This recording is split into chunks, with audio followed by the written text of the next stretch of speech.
Hello everyone. Previously we had discussed about the surrogate keys, right? So here today we'll be discussing about the main pros or main benefits of surrogate keys. So what does surrogate keys do actually? It offers multiple technical advantages for the natural keys over the natural keys when played or when used as primary keys on database design. Surrogate keys offer multiple technical advantages over natural keys when used as primary keys in the database database design, right? So here, mm, the main advantages I have listed, right? So the main advantages I have listed here.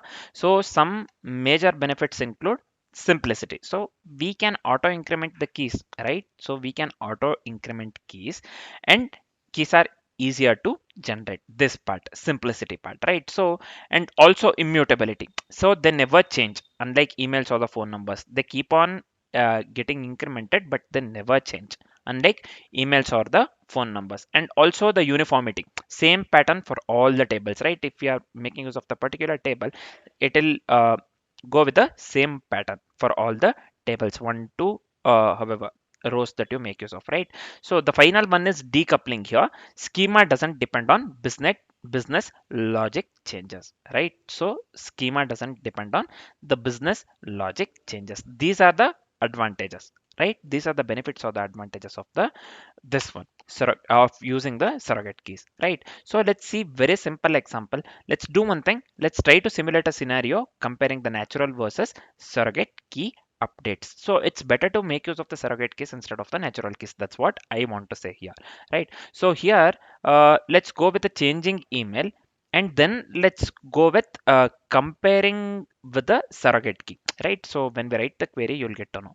First, let's go with the changing email part. Here let me go with update employees. Previously we had made use of the employees table. It is showing here, right? Employees and the product, if you remember, employees products we have made use of, right? So here in this case I'll just go with set email. Let me set this one to what should I set this one to? So I'll just go with Manu at example.com. Manu at example.com. So this is fine. So where I'll just give email equals, mm, here let me give this one. What do we call? Manu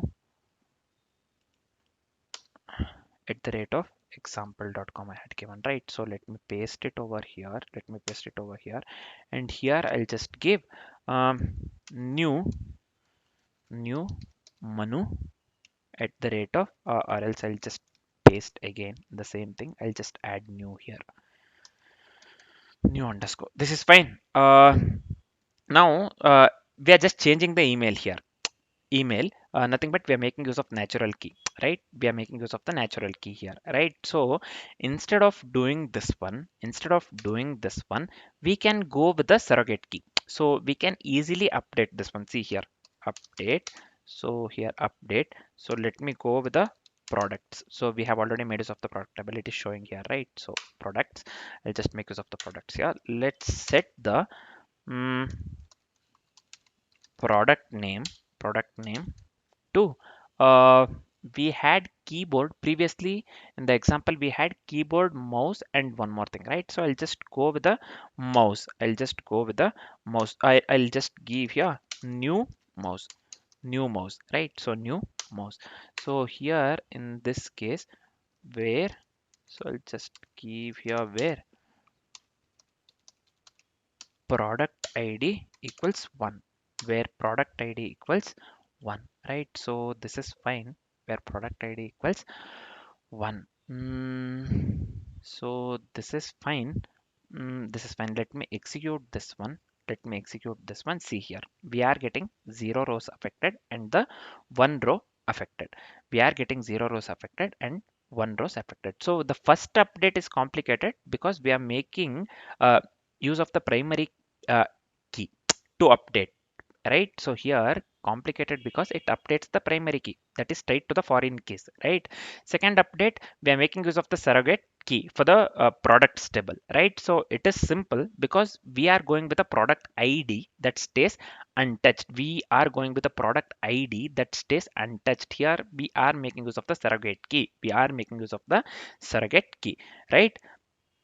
So here it's better to go with the surrogate keys rather than the natural keys. Just keep this in mind. It's better to go with the surrogate keys rather than the natural keys. So next thing what shall we do?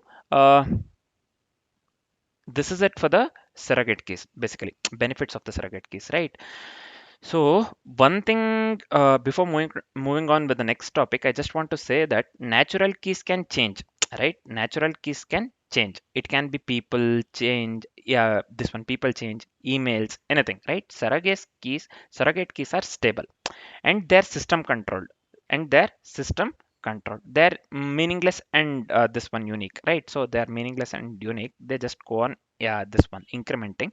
So they are stable and system controlled, basically, right? So that is the reason, that is the advantage over this one natural keys, right? In simple terms, surrogate keys simply design, avoid real world data dependencies, and make relationships and indexing easier and more stable rather than the natural keys. So I hope this part is completely clear.